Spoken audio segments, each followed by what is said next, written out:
Bonjour à toutes et à tous. Dans ce débat, nous allons parler 5G. Alors, la 5G fait peur, souvent par méconnaissance. C'est pourquoi nous allons tenter de rassurer les industriels au cours de cet échange. C'est vrai qu'il faut se souvenir que ces derniers, les industriels, ont connu pas mal de désillusions en introduisant de temps en temps des technologies issues du grand public dans les ateliers de production informatique de bureau, informatique de terrain. Ils n'ont pas toujours fait bon ménage, d'où des réticences bien compréhensibles. Alors, comme les fournisseurs de 5G nous promettent tellement que des fois, ça ressemble un petit peu à un gros cadeau de Noël, je vous propose une démarche promesse par promesse pour séparer le rêve du possible et du réel. Pour en parler, je reçois deux invités, Nicolas Sironneau, qui est expert en numérique et co-auteur d'un excellent rapport sur la 5G pour la Fondation Concorde, et puis Stéphane Classiengier, directeur général exécutif de la Croix Electronics, qui est l'un des premiers industriels français à avoir misé sur la 5G. Stéphane, d'ailleurs, je démarre par vous. Chez la Croix Electronics, vous êtes l'un des premiers industriels français à vous lancer dans la 5G. Vous pouvez nous expliquer un petit peu l'origine de votre projet, pourquoi ? Ouais, tout d'abord, il est vrai qu'on a été choisi par Orange pour faire partie des 4 industriels qui allaient tester en fait la 5G dans sa forme initiale. Il y avait, pour rappel, Schneider Electric, Renault, la SNCF et puis la Croix Electronics. Voilà, trois grands groupes et une ETI. Je pense que c'était important aussi pour Orange de montrer que la 5G n'était pas que pour les très grands groupes. En fait, ça remonte à un moment où il y a quelques années, il y a 3-4 ans, on a imaginé ce qu'on voulait faire en termes d'industrie 4.0. On a d'ailleurs, c'est disponible sur YouTube, un petit film qui explique notre vision, l'industrie électronique du futur par la Croix Electronics, vous pouvez le voir dans plusieurs langues. Et en fait, on est assez rapidement arrivé à la conclusion que là où on était, dans un bâtiment qui avait plus de 110 ans, c'était compliqué de faire l'industrie du futur. D'où est né un projet qui s'appelle Symbiose, où on a voulu déployer toutes les techniques de l'industrie du futur, dont la 5G. C'est un peu cet enchaînement qu'il y a eu dans la genèse du projet. Si on veut être concret, en fait, vous êtes lancé dans ce qu'on appelle l'époque, des proof of concept. Si j'ai bien noté, vous en avez fait 2, plutôt sur une partie vision sur certaines machines et puis l'autre sur un réseau GTB, c'est ça, pour avoir des indicateurs cruciaux. Vous avez fait des exemples, vous êtes rentré dans le dur. En fait, il y en avait 3, dont un qui n'a pas abouti. Et c'est aussi intéressant de comprendre pourquoi. Le premier, effectivement, c'est celui qui n'a pas abouti. Sur les AGV, les Automated Guided Vehicles, les petits robots là, qui déplacent les objets. C'est celui-là qui n'a pas abouti. On pourra revenir dessus pourquoi. On a effectivement, on est dans une logique, c'est très lié à l'industrie 4.0 de temps réel. Donc il y a une explosion des données par rapport à la manière dont on produisait il y a encore quelques années. Donc on a fait un POC effectivement par rapport à la remontée de données massive. Et puis un troisième avec notre société sœur, qui est la Croix Sofrel, qui a effectivement des produits pour la gestion technique des bâtiments, la GTB comme vous le dites, qui est en fait une variante de leurs produits avec un protocole de communication autour de la 5G. Effectivement, ce sont les trois use cases sur lesquels on a travaillé. Ok, alors on va profiter par la suite, justement, en rentrant dans les promesses pour faire un peu le retour d'expérience que vous avez eu sur ces différents tests. Nicolas, je me tourne vers vous pour poser avec vous, vous êtes plutôt le technicien, j'allais dire, de ce débat, pour poser la problématique. Et avant de rentrer justement dans les promesses, j'aimerais qu'on explique qu'un réseau 5G, en fait, peut être déployé en interne. C'est une sorte de réseau propriétaire indépendant de la 5G grand public, c'est bien ça ? On peut vraiment l'utiliser de façon autonome, j'allais dire. Donc, c'est un peu la question des réseaux privés. Un réseau peut tout à fait être, si vous voulez, il n'est pas nécessaire, il est possible pour un groupe d'avoir sa licence de fréquence 5G pour pouvoir l'adapter à ses besoins. Ça a un double intérêt. Le fait d'avoir un réseau qui est donc séparé du réseau grand public, le premier, c'est celui de la sécurité, puisque par définition, si on est séparé du grand public, on limite les interactions et on garde le contrôle sur sa connectivité et ses données. Et l'autre intérêt, à nouveau, je pense qu'on en parlera plus tard, mais une des grosses forces de la 5G, c'est son aspect modulable. Tous les réseaux ne se valent pas. Il y a des réseaux qui sont plus sur le temps de latence, d'autres plus sur le haut débit. Et le fait d'avoir ce réseau qui est en fait sur mesure, privatisé, ça permet aux industriels d'avoir, en théorie, quelque chose qui est exactement ce qui leur convient et qui est adapté à leurs besoins. D'accord. Alors, avant justement qu'on rentre dans les choses plus concrètes, déjà une question, on ne va pas faire le débat là-dessus, mais sur les attributions de fréquences. Est-ce que le cadre, il est clair aujourd'hui? J'avoue, j'ai un peu de mal à m'y retrouver entre les 3,4, les 3,8, les 26. Est-ce qu'aujourd'hui, c'est quelque chose qui est clair pour les industriels au niveau des fréquences? Alors, pour les industriels, en fait, il y a deux grandes périodes d'attribution globale dont on a beaucoup entendu parler. La première, la 3.5, c'est celle qui s'est terminée donc en septembre, octobre dernier. Donc ça, c'est réglé, c'est acté, et c'est ce qui était donné aux opérateurs. Et ces opérateurs pourront également refournir une partie de ces fréquences. Mais à côté de ça, et donc pour la 26 GHz, ça sera courant 2023. Ensuite, pour ce qui est des licences au cas par cas, c'est moins clair en France que dans d'autres pays. Par exemple, si on compare à l'Allemagne, où des industriels comme Daimler, comme Volkswagen ont directement participé aux enchères. Donc, ça se clarifie. Il y a quand même des patterns, des structures, mais c'est encore un petit peu flou. Ça veut dire que c'est bloquant quand vous dites que c'est flou? C'est-à-dire qu'un industriel qui voudrait aujourd'hui se lancer sur la 5G, il faut lui dire… non, absolument pas. C'est absolument pas ce que je dis. C'est plus que il faut si un industriel veut se lancer sur la 5G, il faut qu'il se renseigne. Et il n'y a pas, contrairement à une grande enchère qui serait claire, définie, terminée, il faudra juste qu'il fasse la démarche. Mais c'est tout à fait possible et il y a plein d'entreprises qui aident justement les entreprises à développer ce type de réseau privé. D'accord. Juste Stéphane, là-dessus, c'est un réseau privé que vous avez installé au niveau de la Croix? Oui, c'est un réseau privé qui a été installé. D'accord. Alors, on va attaquer promesse par promesse. Moi, j'en ai retenu 7. Rapidité, latence, robustesse, sécurité, universalité, pérennité et économie. La première, c'est la rapidité. Alors, Nicolas, dans votre rapport, vous nous expliquez la problématique des débits qui sont sans commune mesure. Est-ce que vous pouvez nous expliquer un petit peu? Bien sûr. Alors, pour vous donner des chiffres, on parle de 20 gigabits seconde contre 1 gigabit seconde pour la 4G, ce qui est en général, on parle de entre 10 et 100 fois un réseau avec 10 à 100 fois plus de débit. Alors, pourquoi c'est utile? Alors, je suis sûr qu'on en parlera avec les applications de la Croix, mais ça permet notamment avec les données qui sont de plus en plus volumiques, avec les applications qui nécessitent de capter, de traiter plus de données, ce débit permet cela. Notamment pour toutes les applications de réalité augmentée, de réalité virtuelle, il y a besoin d'un tel débit. Alors peut-être que la question est également, alors comment on y arrive? Ça, c'est à travers les différentes avancées technologiques. Je ne sais pas à quel point vous voulez qu'on rentre dans le détail, mais pour l'instant, je le survole et on verra ensuite. Et le dernier point que j'aimerais vous donner pour répondre à cette question-là, c'est que oui, il y aura des débits sans commune mesure avec ce qu'on a connu avant, mais ça n'arrivera pas du jour au lendemain. Ça sera progressif. Puisque de la même manière que la 4G aujourd'hui n'est clairement pas aussi performante qu'hier, la 5G va être progressivement updatée à travers les nouveaux standards, à travers les nouvelles formes d'infrastructures, à travers les nouvelles normes, les nouveaux softwares qui accompagnent la 5G. Donc oui, on va y arriver, mais ça sera progressif. D'accord, ça veut dire qu'aujourd'hui, on n'a pas le potentiel total disponible. Non. Et Stéphane, de votre côté, en termes de rapidité, vos tests, qu'est-ce que ça donne? La promesse, elle est tenue, cette première promesse? Partiellement. Partiellement pour beaucoup de raisons. Ce qui vient d'être dit est tout à fait vrai.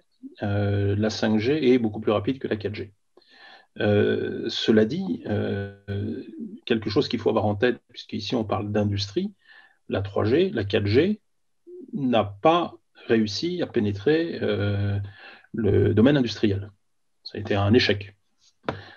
Je pense que ce n'est pas l'endroit pour revenir sur les raisons, mais la 4G n'a pas été adoptée. Donc en fait, comparer la 5G à la 4G pour l'industrie, ce n'est pas tout à fait sur ce plan-là que nous, on s'est placé.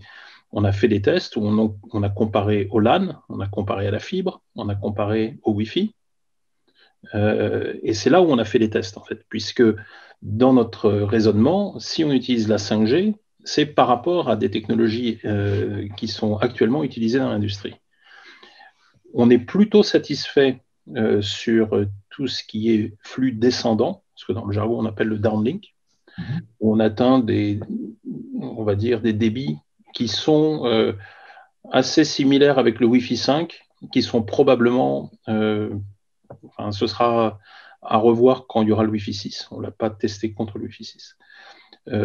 On a été, en revanche, très déçus par les flux montants, l'uplink. Et en fait, là, ce n'est pas lié à la technologie, c'est lié au nombre de canaux qui vont être attribués entre le downlink et l'uplink. Et on va se retrouver devant un problème réglementaire qui est assez intéressant, qui va être entre les mains du régulateur. Parce que une industrie, une usine va être dans un environnement. Et s'il y a beaucoup plus de canaux montants dans une usine qui se retrouve dans un environnement auprès d'une ville qui, elle, inversement, n'a pas la même configuration, ça peut poser problème. Or, l'industrie, contrairement au grand public, a besoin d'uplink. Nous, on remonte des données. Alors, le grand public le fait un petit peu quand on y met des vidéos sur TikTok, mais ça reste limité. Ça reste encore du 70% probablement de downlink. Alors que nous, on est plutôt à l'inverse. Et là, évidemment, on a fait 2 campagnes de test, que la première a été décevante, et la deuxième campagne de test, où il y a eu plus de canaux alloués à l'uplink, ça reste quand même moins bon que ce qu'on peut avoir avec d'autres technologies. Mais on reviendra sur l'évolution de la 5G, parce que là, on teste en version standalone, non standalone, pardon, NSA. Donc, on n'est pas en onde millimétrique, on est encore sur une 5G dans son enfance. Oui, c'est ça. Mais justement, quand vous avez un réseau privé, vous avez quand même cette problématique. La problématique qui se pose pour nous, c'est est-ce qu'il est plus intéressant pour nous d'installer de la 5G à la place de solutions fibre plus Wi-Fi. C'est cette problématique que l'on a. Ce n'est pas la 5G par rapport à la 4G. Donc, la question, parce que je lisais quelques articles en disant que la 5G pouvait être surdimensionnée, parce qu'en fait, on n'a pas assez d'infos à envoyer et que le tuyau, il est quand même un peu gros. Ah non. C'est quelque part une fausse question. Non, ça, c'est une fausse question. On a des terabits de données à remonter. La quantité de données à remonter est très importante. D'accord. Et à remonter, pas à descendre, à remonter. Nicolas, là-dessus, pour finir le débat sur le débit. Je suis tout à fait d'accord sur le fait que les tuyaux ne sont pas trop gros.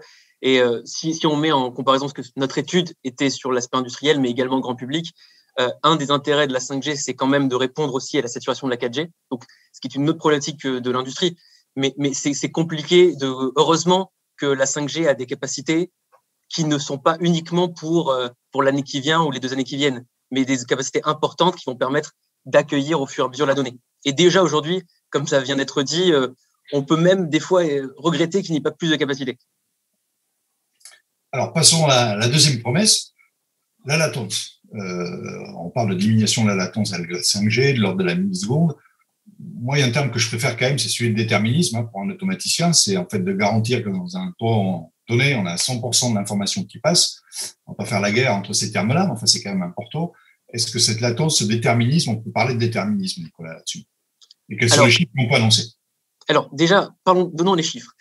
Pour donner un ordre de grandeur, avec la 5G, on peut espérer aux alentours de 15 millisecondes de latence et jusqu'à 4 millisecondes de latence, voire 1 milliseconde de latence pour les cas d'usage les plus critiques.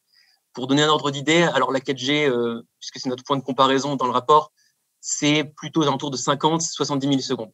Donc, c'est très important et ça rend possible des opérations qui n'étaient pas avant. Si on sort un peu de l'industrie, et après j'aurai un autre exemple industriel, mais si on prend l'exemple qui est très médiatisé, très utilisé de la chirurgie à distance, on comprend bien en quoi c'est indispensable et que ce n'est possible qu'avec une faible latence, car si un chirurgien essaye de faire une opération à cœur ouvert, c'est quand même problématique si ce dernier pense faire une incision dans le cœur, alors que le scalpel de l'autre côté est encore au niveau du thorax. C'est un peu la même chose pour les opérations critiques. Dans notre rapport, on a pu regarder notamment des automatisations dans des usines en Chine, dans des espaces extrêmement où il y avait des substances extrêmement dangereuses ou des températures extrêmement élevées où en fait on ne pouvait pas laisser la place au hasard, pour reprendre des concepts liés au déterminisme, et où le temps de latence était obligatoire. Donc on s'en rapproche.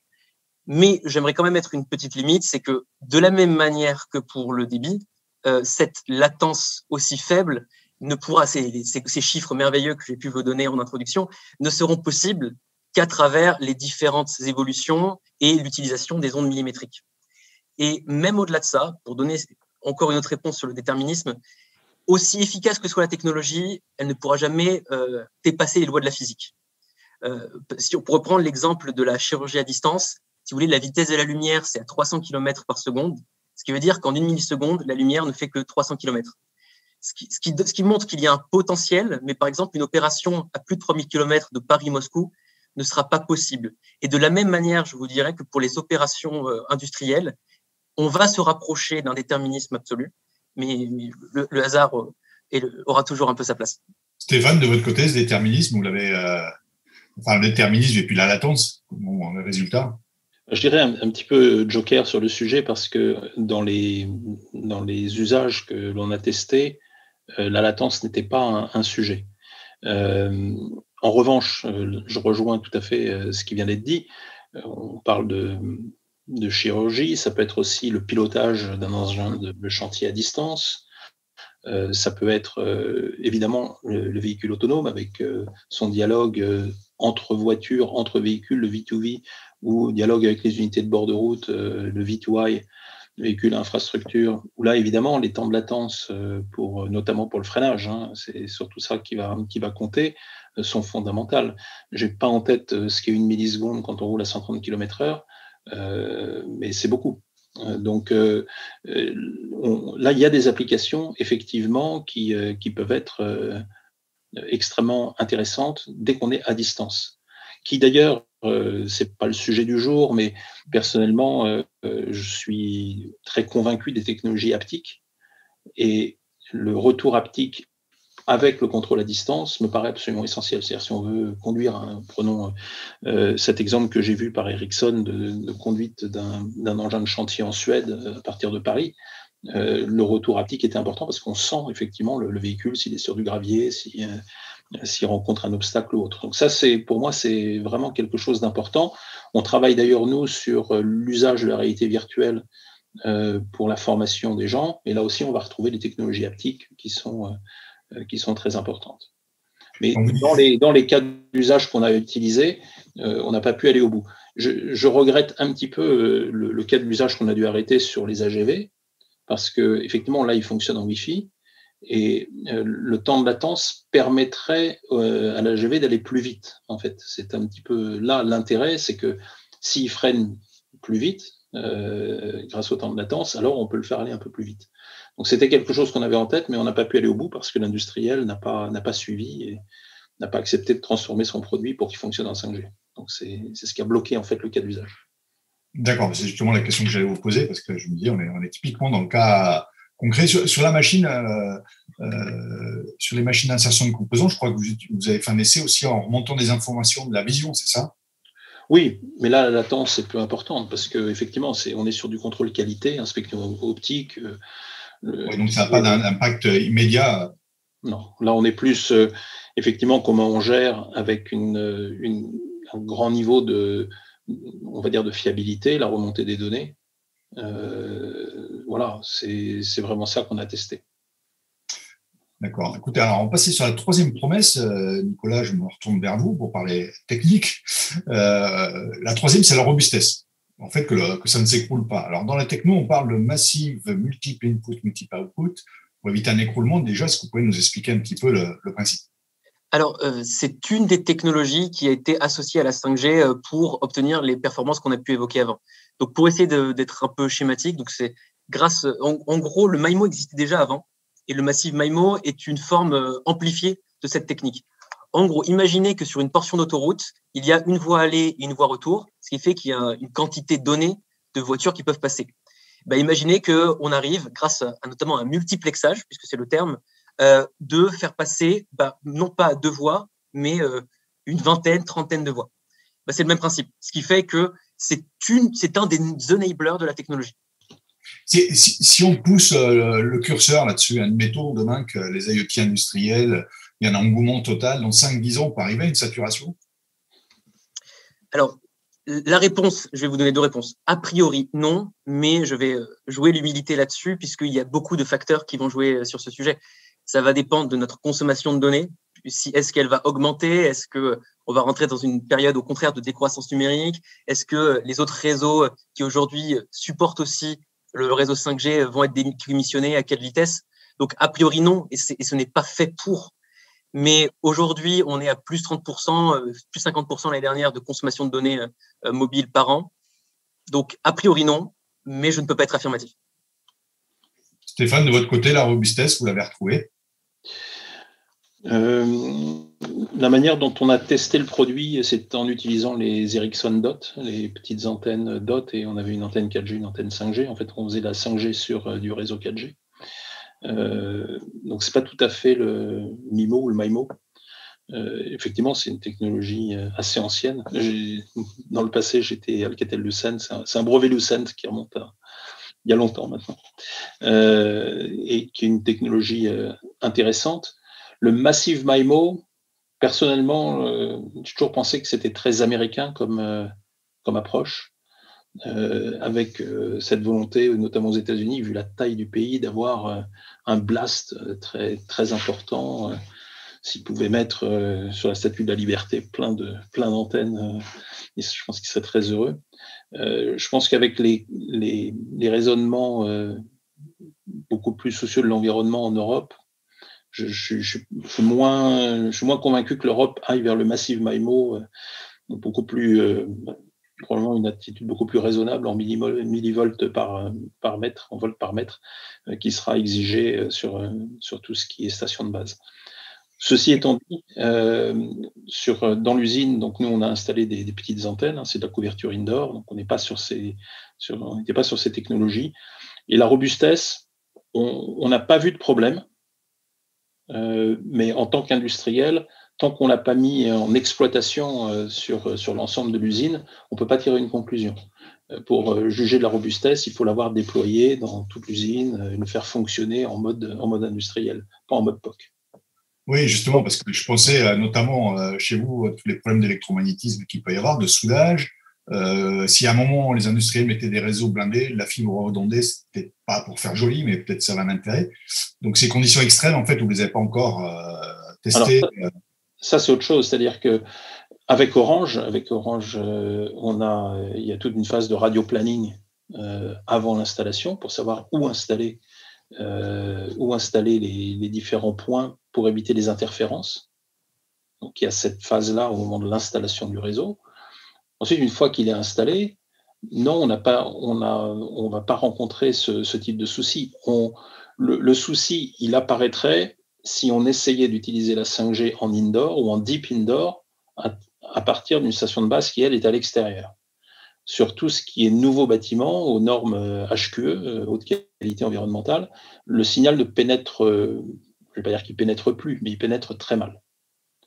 Donc la technologie, vu qu'elle est à relativement haute fréquence, on parle de 3,5 GHz par exemple, ça va très mal pénétrer des bâtiments en mode HQE. Donc on est obligé de mettre un réseau indoor, et donc il faut faire du radio planning. Voilà, mais sinon, le reste après n'est pas problématique. Le lien avec la soudure, je la vois pas trop parce que non, ça perturbe pas ça va pas perturber les ondes. Il n'y a pas eu de problème. Non, mais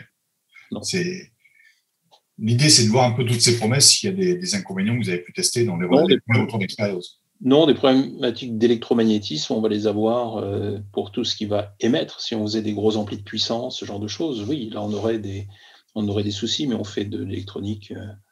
Les composants actifs, c'est des tout petits composants, des petites puces. Donc, non, on n'a pas ce type de souci. Alors, quatrième promesse que j'ai notée, moi, c'est l'universalité. Où commence, où s'arrête la 5G?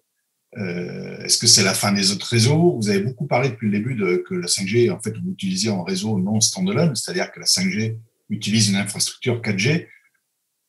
Est-ce que demain, on n'aura que de la 5G partout? Nicolas? Alors, non. Ça, c'est la réponse rapide. Maintenant, je vais essayer de développer un petit peu. La 5G apporte de nouvelles solutions à l'écosystème de connectivité. Ça va dépendre. Alors, si on compare à la 3G, 2G, 4G, par exemple pour le grand public, on voit bien qu'aujourd'hui, la 4G n'a pas fait disparaître totalement ses anciens réseaux, et ça sera la même chose pour la 5G. Si on maintenant compare avec d'autres formes de connectivité au-delà de la connectivité mobile, on voit également qu'il y a des complémentarités qui peuvent exister.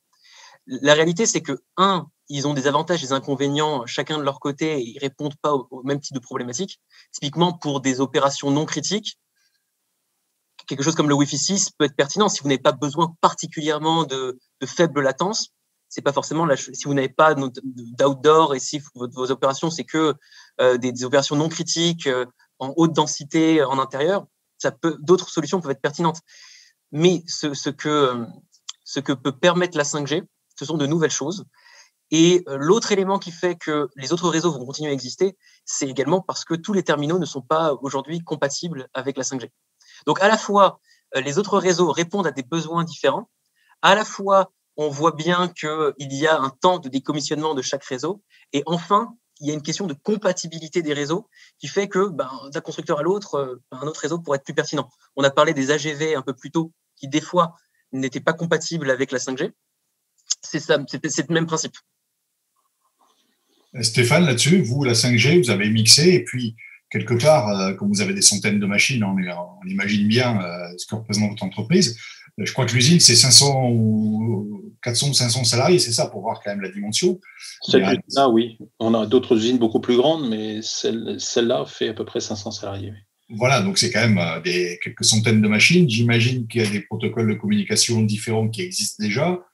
Comment vous avez géré tout ça ? D'abord, je souscris à tout ce qu'a dit Nicolas, c'est tout à fait en accord. L'histoire des protocoles de communication machine to machine, c'est vraiment un des grands enjeux des années qui viennent. On avait plutôt une approche de sélection des machines dans le passé par rapport à sa performance et son prix, on va dire, de manière un peu générale. De plus en plus, le critère informatique industriel doit être pris en compte parce que si vous avez 4 machines super performantes mais qui ne communiquent pas entre elles, alors qu'elles sont en ligne, ça ne marche pas. Donc, on a aujourd'hui une focalisation forte sur cet aspect informatique industriel. Il existe des grands langages, ça existe, on va dire, dans l'écosystème japonais, ou l'écosystème allemand avec Hermès. Il est en train de naître, et nous, on est extrêmement favorable à ça, l'IPC-CFX, qui est un standard international de communication entre les machines. Et ça, pour nous, c'est vraiment idéal, à partir du moment où ça pourrait s'imposer. Sur la communication entre machines qui sont fixes ou semi-fixes au sol, parce que on aime bien qu'elles soient quand même, on va réorganiser en permanence un peu nos usines. Donc, les machines, elles sont pas vissées au sol, elles peuvent bouger. Mais néanmoins, on a quand même, la plupart de nos machines, elles ne bougent pas. Celles qui bougent, comme les AGV ou quelques robots, c'est plutôt l'exception que la règle. Donc, l'approche câblage, fibre et Wi-Fi, qui est une forme de fixe mobile, reste quand même la base de quasiment l'ensemble des usines dans le monde. Donc là-dessus arrive la 5G avec ses nouvelles promesses, et c'est intéressant. Nous, notre approche, c'est que la 5G vient en overlay, c'est en plus, c'est pas à la place. Est-ce qu'un jour, la 5G ou la 6G peut-être, parce que ça va prendre du temps, remplacera tout ça et dira maintenant on est tout wireless, tout en cellulaire? Peut-être. On parlait des lois de la physique, l'évolution des performances du fixe et du mobile, et je suis un homme du mobile, hein, mais j'admets que les performances du fixe et du mobile, il y aura toujours un écart. C'est-à-dire que même si on se projette dans 2 ans, dans 5 ans, dans 10 ans, la fibre, elle ira toujours plus vite que le cellulaire. Donc, il y aura toujours cette interrogation, quel est le plus pertinent par rapport à mon utilisation. Évidemment, si on prend une voiture, on ne va pas lui mettre une fibre optique qui va la relier à la Terre. Donc là, on est vraiment sur un objet qui est en mouvement, qui est mobile. Un AGV, il est en mouvement, il est mobile. Donc, effectivement, pour ces applications-là qui sont autonomes, le cellulaire est effectivement beaucoup plus intéressant. Et je pense qu'on va y venir. Pour l'instant aussi, on attend une logique de cybersécurisation qui est plus forte aussi que sur du Wi-Fi, qui est moins cybersécurisé. Alors justement, vous me tendez la perche pour continuer avec vous, Stéphane, sur la 5e promesse, qui est justement la sécurité.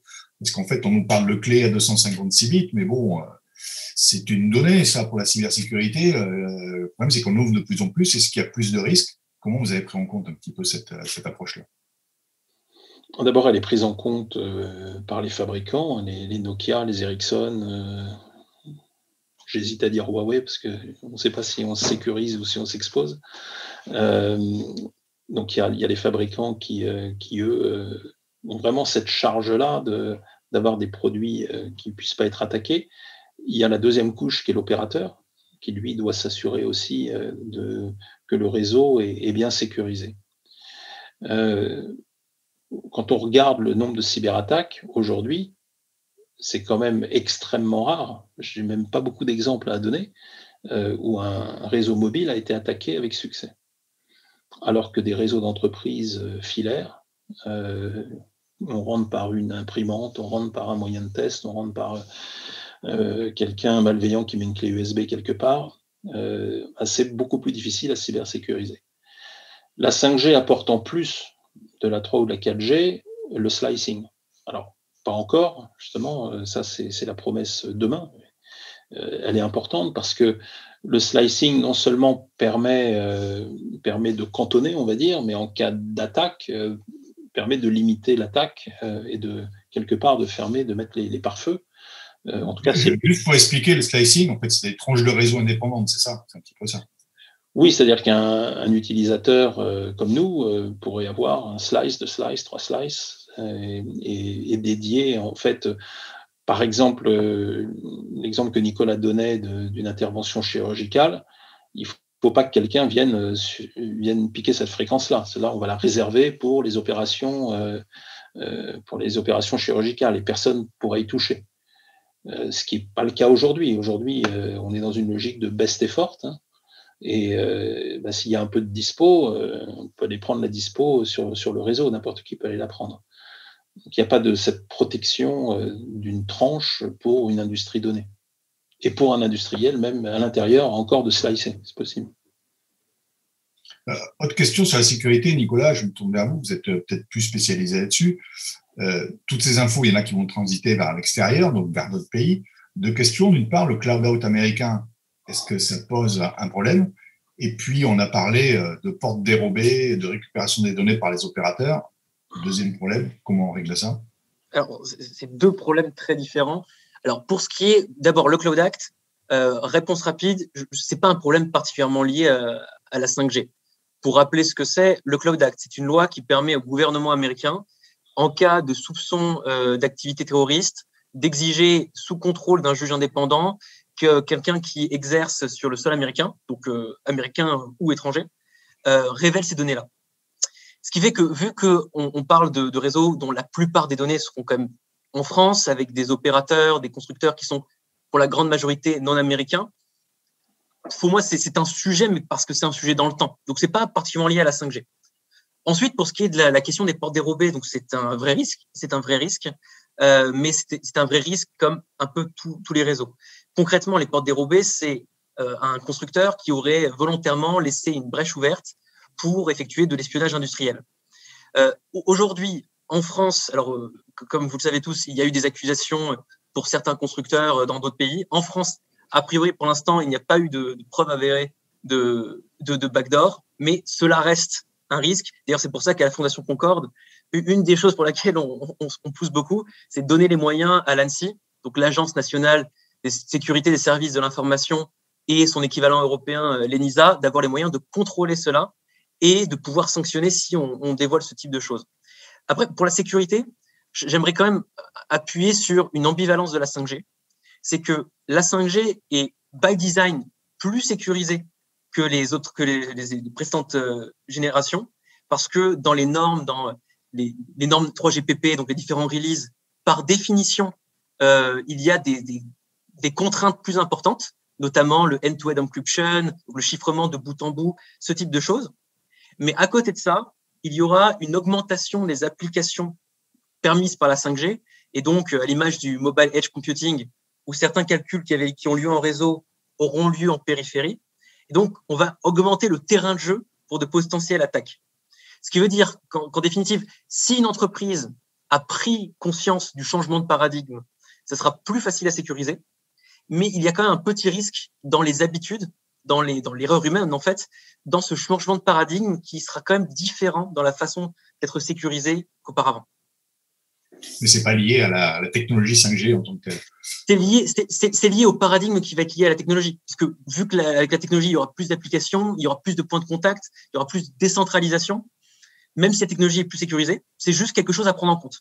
Vu qu'ici, on s'adresse à des personnes qui vont avoir ces problématiques au quotidien, je pense que c'est très important de continuer à communiquer là-dessus pour éviter ce type de piège. Alors, 6e promesse, la pérennité. C'est quand même aussi industriellement un sujet important. J'avoue que j'ai un peu de mal à suivre. J'avais la version 15 qui était sortie, je crois, en 2018, mais elle n'est pas adaptée à l'industrie. Si on veut la latence, c'est la V16. Si on veut les millions d'objets, c'est la V17. On en est où de ces versions-là? On a annoncé un boom en 2021. Est-ce qu'il sera en 22, 23, 24? Nicolas, est-ce que vous pouvez nous faire un petit point là-dessus pour pouvoir déployer un réseau privé de 5G dans son entreprise? Alors, concrètement, ces évolutions, je vais vous rassurer, c'est normal, puisque l'évolution des règlements, des normes 5G comme 4G auparavant, suivent un continuum technologique. Donc concrètement, il faut voir ça comme des mises à jour au fur et à mesure. La version 15, donc qui était un peu la naissance un peu de la 5G, entre guillemets, ça a été la première forme de 5G. Avec la version 16, on atteint, de manière très schématique, une fiabilité suffisante pour que cela soit intéressant pour les industriels. Et au fur et à mesure, là, on va bientôt se préparer prochainement pour une V17, comme vous l'avez dit, et de nouvelles mises à jour vont être mises en place. Et de la même manière qu'il y aura au fur et à mesure ces mises à jour, de la même manière qu'il y aura ensuite la mise en place de réseaux standalone dont on a déjà commencé à parler, qui permettront d'avoir des cœurs de réseau adaptés, enfin toutes ces choses-là qui sont adaptées, on va au fur et à mesure gagner en fiabilité, gagner en efficacité, et toutes les belles choses qu'on a évoquées avant vont pouvoir s'améliorer. Donc, en fait, je comprends que ça puisse surprendre de l'extérieur, mais il faut voir ça comme une progression logique. Si je continue votre progression logique, on annonce en 2035 la fin de la 3G, la fin de la 2G qui est sur la table. Ça veut dire que dans 10 ans, on passe à la 6G et on jette la 5G? Alors, je vais dire oui et non. Donc, oui, vraisemblablement, dans 10 ans, on passera à la 6G. Je peux déjà vous dire que la NFR est en train de réfléchir aux nouveaux standards sur la 6G. La 3GPP et les ensembles qui créent les normes des futures générations de connectivité, ils réfléchissent également. Et j'ai presque envie de vous dire, j'ai envie de voir ça positivement. Heureusement qu'ils y pensent dès aujourd'hui et que ça ne sera pas du jour au lendemain pour réfléchir au nouveau format de connectivité. Mais pour autant, de la même manière que je vous ai répondu auparavant que la 4G ne va pas mourir par l'arrivée de la 5G et qu'aujourd'hui encore, il y a de la 2G et de la 3G, je n'ai pas trop de crainte sur le fait que la 5G va continuer et ne va pas mourir par la naissance d'une 6G. Stéphane, pour vous, cette pérennité, pas de souci, il n'y a pas trop de questions à se poser là-dessus? L'industrie est très, on va dire, elle a beaucoup appris de ce qu'est le Toyota Production System, qu'on appelle parfois le Lean. Un des enseignements du Lean, c'est mieux qu'hier, moins bien que demain. Donc, de toute façon, on est dans cette logique-là. Tout ce qu'on fait, c'est mieux qu'hier, ou doit être mieux qu'hier, et on sait que c'est moins bien que demain. Donc, il n'y a rien de pérenne dans ce monde. Tout bouge et tout peut s'améliorer. Donc, il n'y a aucun problème avec cette approche. Ça crée un problème dans des débats comme on a actuellement. J'ai participé à une table ronde assez intéressante où il y avait des industriels comme nous qui avons testé l'actuel. Il y avait des gens d'Orange, il y avait des gens de Qualcomm. Alors c'est intéressant parce que moi j'expliquais finalement les plus et les moins de la technologie actuelle. Orange qui expliquait déjà les promesses de la NSA, puis Qualcomm qui était là encore dans une autre dimension, en train d'expliquer les promesses d'après-demain. On était à Supélec. J'admets que pour les étudiants, ça peut créer de la confusion, parce que finalement, on parle de quoi? Parce que tout le monde parlait de quelque chose de différent. Donc, à un moment donné, charge en tout cas à nous tous de clarifier. Il y a ce qui est aujourd'hui, il y a ce qui sera possible dans 2 ans. Et encore, quand on dit dans 2 ans, c'est 2 ans en France, mais ce sera peut-être dans 1 an ou moins en Allemagne qui lance le standalone dès maintenant, alors que nous, c'est pas avant peut-être 2023. Donc ça crée clairement de la confusion. Mais quand on est dedans, Alors, bon, après, moi, je suis un homme des télécoms, donc comme Nicolas, je le comprends, c'est normal. Et puis, il y aura une V18, une V19, une V20, et puis après, il y aura la 6G qui recommencera en V1, V2, V3, V4, et c'est normal, c'est le cycle éternel. Je reviens quand même sur les données. Si vous me laissez 2 minutes sur le sujet, je voulais compléter, je ne vais pas redire ce qu'a dit Nicolas, mais je voulais juste compléter, parce que c'est quelque chose qui me tient un peu à cœur. La bataille des données personnelles est perdue. L'ensemble des gens ont cliqué sur j'accepte de partager mes données. Donc les données personnelles, elles ont été pompées. Aujourd'hui, les GAFA ou autres savent tout sur vous quasiment. On peut le regretter, mais cette bataille est hélas quasiment perdue. Il est hors de question que les industriels perdent cette bataille sur les données industrielles, qui est le nouveau champ de bataille. Et on voit les grands, y compris les GAFA, qui commencent à racheter des fabricants de microcontrôleurs parce qu'ils se disent maintenant, les données qu'on veut choper, c'est celle-là, c'est au niveau du microcontrôleur, c'est toutes ces données industrielles, c'est dans les usines et autres. Donc il va falloir, nous, qu'on soit très très prudents parce que il n'y a non seulement aucun intérêt, mais il y a un grand danger à ce que nos données industrielles soient pompées par une tierce partie. On ne sait pas ce qu'il va en faire. Il peut être malveillant, il peut aussi vouloir les monétiser. Et ça, il n'en est pas question. Donc, il y a toute une logique. Certains appellent ça du edge computing ou du edge AI si on utilise l'intelligence artificielle ou autre. On va vouloir garder les données à l'intérieur et pas les mettre à la portée de tout le monde. Là, il y a une vraie bataille qui s'ouvre sur les 10 prochaines années sur les données industrielles où très probablement ça va dépasser en quantité les données privées. Oui, c'est très important, vous avez raison d'insister dessus, c'est où on va mettre le curseur là, entre tout ce qui est diffusé et le reste. Dernière promesse, en fait, les économies monstrueuses, parce qu'on annonce des économies importantes. Stéphane, on va continuer avec vous. Combien ça coûte? Quel ROI? Est-ce que vous avez déjà commencé à travailler là-dessus? On a décidé de continuer avec la 5G et pour autant, en face de chaque promesse, vous entendez des questionnements. Hein, on est encore très en questionnement. Aujourd'hui, la 5G ne nous apporte pas d'économie. Aujourd'hui, la 5G nous apporterait un coût supplémentaire. Parce qu'on a de toute façon installé un réseau, et dans notre future usine, on installera un réseau filaire Wi-Fi, Wi-Fi 6. Donc, on va rajouter de la 5G. Donc, on n'est pas en train de parler d'économie. Maintenant, quel est le retour sur investissement? Qu'est-ce que la 5G nous permet de faire qu'on n'aurait pas pu faire avec l'autre réseau? Et ce ROI, on est en train de le chercher. Aujourd'hui, concrètement, là, sur encore les 2 prochaines années, jusqu'à l'arrivée de la standalone, qui nous permettra peut-être de débloquer beaucoup plus de choses. Moi, j'imagine, mais c'est un peu science-fictionnesque, hein, et c'est ce qu'on voit d'ailleurs à la fin de notre petit film d'animation. J'imagine l'usine du futur comme étant un peu comme une pièce de théâtre, où entre chaque acte, on doit pouvoir changer ce qu'il y a sur la scène, très vite. Et voilà, acte 1, acte 2, acte 3. Alors, est-ce que c'est tous les jours? Est-ce que c'est toutes les semaines? Est-ce que c'est tous les mois? Est-ce que c'est toutes les heures? Bon. En tout cas, pouvoir changer très facilement et redimensionner nos usines en fonction de la charge qu'on va avoir, parce qu'il y aura peut-être plus ce produit qui sera demandé, moins celui-là. Et donc, on va pouvoir reconfigurer pour éviter d'avoir des espaces pleins de vide, où on avait prévu de faire ça à tel endroit, et puis il n'y a pas tellement de commandes, donc l'espace est vide, inutilisé.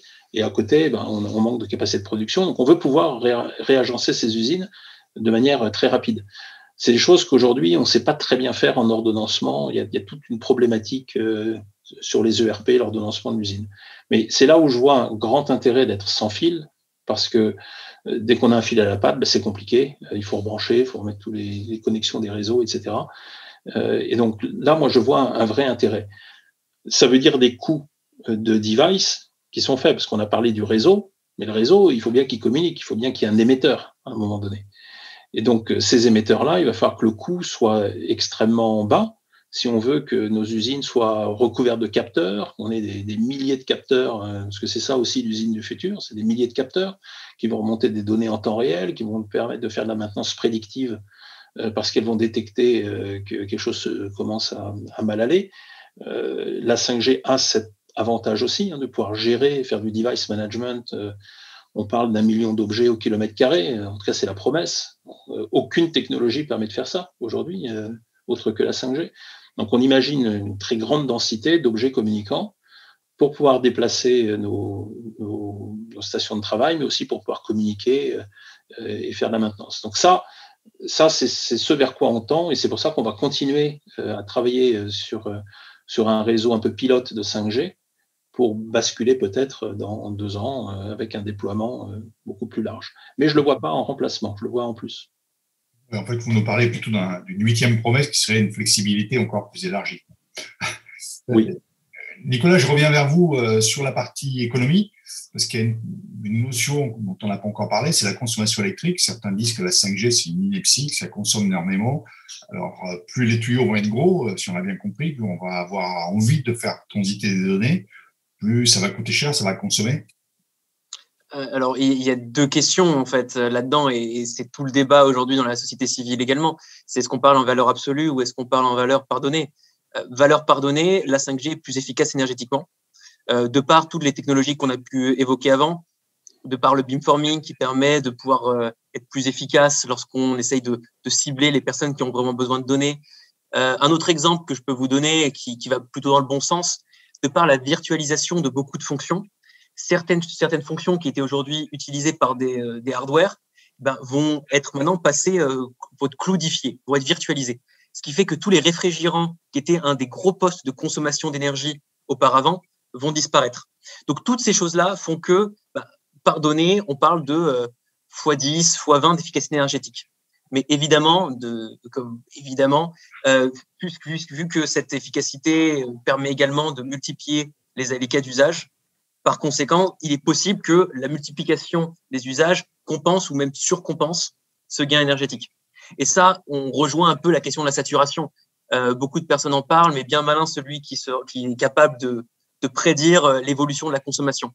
Il y a 2 petits éléments de réponse que l'on a. L'histoire laisse penser qu'il y a plutôt un effet rebond, mais l'exemple de la Corée du Sud qui a lancé la 5G il y a 1 an laisse penser plutôt à une évolution de la consommation plutôt linéaire et qui serait dans la suite, dans la lignée de la 4G. Donc ça, c'est sur la question énergétique. Et j'aimerais quand même revenir sur ce qui a été dit avant, puisque en effet, on n'en a pas parlé avant. Une des grosses forces de la 5G, et si ce n'est la plus grande force, c'est l'aspect premier réseau sans fil, totalement fiable, et les gains d'intermodalité industrielle que cela apporte. L'usine de Mercedes à Sindelfingen est une bonne illustration de cela, où pas mal de personnes qui ont travaillé là-bas nous expliquaient que grâce à cette réactivité et cette intermodalité permise par la 5G, ils espéraient à gagner en sur-mesure, en résilience et pouvoir modifier leur appareil productif beaucoup plus vite. Donc, merci j'abonde vraiment sur ce qui a été dit avant parce que on en parle très peu et c'est pourtant, je trouve, un des aspects les plus puissants de la 5G.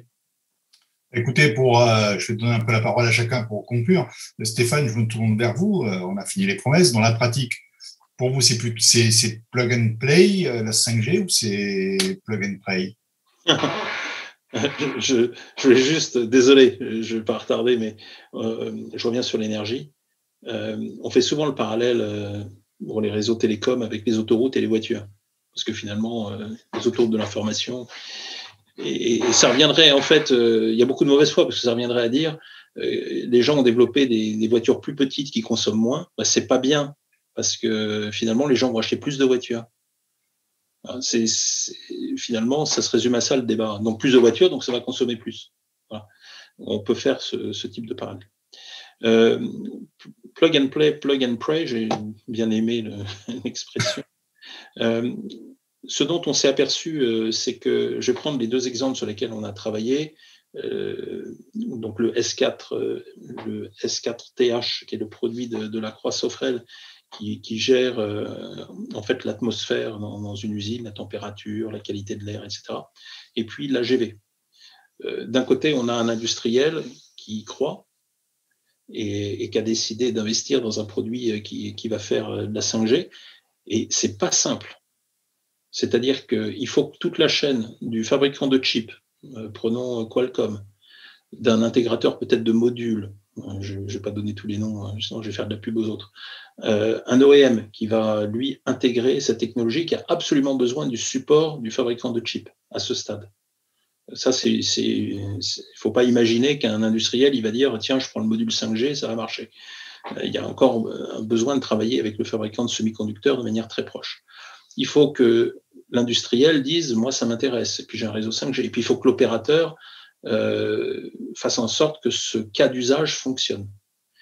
Et là, moi, je pense que c'est vraiment une des leçons de la co-innovation avec Orange. C'est entre guillemets facile de déployer un réseau grand public parce que comme c'est one size fits all, tout le monde achètera les mêmes mobiles. Dans l'industrie, chaque cas d'usage demande de la customisation, demande un projet, demande un chef projet qui suit ça de A à Z, plusieurs d'ailleurs. Et en fait, c'est un effort qui est quand même important. Donc la pénétration de la 5G dans l'industrie qui va passer par cette multiplication des cas d'usage, ça va prendre beaucoup plus de temps qu'un déploiement dans le grand public. Ça, en tout cas pour moi. Donc le plug and play, il est très loin devant nous. On ne veut pas être non plus dans le plug and play, mais c'est pas plug and play encore. Nicolas, pour conclure, pour la France, est-ce qu'elle a une carte à jouer, la France, dans votre rapport avec la Fondation Concorde? Vous en parlez à la fin. Est-ce qu'on est en retard, on est en avance? Est-ce qu'on a une carte à jouer là-dessus? Alors, on est en retard, mais c'est pas un retard qui est irrattrapable. On a été en retard pour l'attribution des fréquences, mais disons que c'est d'aujourd'hui que la course commence vraiment avec la mise en place de champions industriels et de cas d'usage disruptifs. Et c'est vraiment le point sur lequel j'aimerais insister. Je crois beaucoup à la théorie du bac à sable. La 5G a connu beaucoup d'honneurs et beaucoup de déshonneurs, beaucoup de marketing et beaucoup de critiques infondées. Et il est important que les industriels s'acculturent avec cette technologie, comprennent ses caractéristiques précisément, ce que ça apporte, les grandes caractéristiques qu'on a évoquées tout au long de ce débat, et les comparent à leurs besoins, leur cas business au quotidien. Ce n'est que comme ça qu'ils pourront, en confrontant ces deux aspects, penser à de nouveaux cas d'usage, innover. Et ce n'est que comme ça que la France pourra faire naître des champions. Mais à côté de ça, on a une des meilleures fibres du monde qui est quand même à la base des réseaux 5G également. On a des grands groupes opérateurs, on a des groupes industriels qui ont déjà commencé à expérimenter. Oui, la France a sa carte à jouer, mais il faut être sur la ligne de départ pour être sur la ligne d'arrivée. Et j'aime beaucoup l'image du bac à sable parce que ce qu'on veut faire en mettant la 5G dans notre projet Symbiose d'usine, on sera aux côtés d'Orange. On veut en faire un endroit où les industriels pourront venir tester. Alors voilà, vous voulez tester des produits en milieu industriel, vous pouvez venir chez nous. Et on a un réseau qui est là et on peut vous accompagner. Écoutez, je vous remercie. En tout cas, on viendra visiter Symbiose. J'ai vu que la construction démarrait. On peut voir sur Internet l'évolution quotidienne. En fin d'année. Voilà, exactement, en direct. Écoutez, il me reste à vous remercier tous les deux pour ce débat passionnant et riche d'informations.